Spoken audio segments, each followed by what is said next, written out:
પવિત્ર શ્રાવણ માસનો પ્રારંભ હર હર મહાદેવના નાદ સાથે શિવાલયો ગુંજ્યા. દર્શન માટે ભક્તોનું મહેરામણ ઉમટ્યું.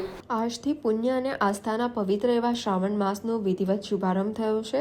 હિન્દુ ધર્મમાં શ્રાવણ મહિનાનું વિશેષ અને અનેરું ધાર્મિક મહત્વ રહેલું છે.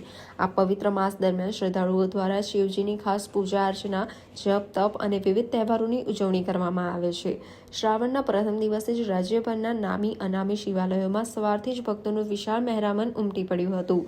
ભગવાન શિવજીને પ્રસન્ન કરવા માટે આ માસ દરમિયાન જળાભિષેક, દૂધાભિષેક, બિલીપત્ર અર્પણ કરવા તેમજ લઘુરુદ્ર અને રુદ્રાભિષેક જેવા અનુષ્ઠાનોનું વિશેષ મહત્વ રહેલું છે. મંદિરોમાં હર હર મહાદેવ અને ઓમ નમઃ શિવાયના નાદથી વાતાવરણ ભક્તિમય બની ગયું છે. ધાર્મિક માન્યતા અનુસાર શ્રાવણ માસમાં કરાયેલી શિવ આરાધના અને ભક્તિથી અનંત ગણું પુણ્ય ફળ પ્રાપ્ત થાય છે. ભક્તો શિવમય બની વ્રત ઉપવાસ રાખીને આ પવિત્ર માસમાં પુણ્યનું ભાતું બાંધી રહ્યા છે. તંત્ર દ્વારા પણ શિવાલયોમાં ભક્તોની સગવડ અને સુરક્ષા માટે ખાસ વ્યવસ્થા ગોઠવવામાં આવી છે. આજથી પુણ્ય પવિત્ર શ્રાવણ માસનો આરંભ થાય છે. આ શ્રાવણ માસમાં આપણા હિન્દુ ધર્મમાં સૌથી મોટો વિશેષ મહત્ત્વ છે.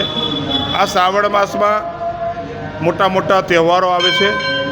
આ માસમાં ભગવાન શિવજીને પૂજન, અર્ચન, અભિષેક, બિલ્વપત્ર, રુદ્રે ભગવાનને કરવાથી અનંત પુણ્ય પ્રાપ્ત થાય છે.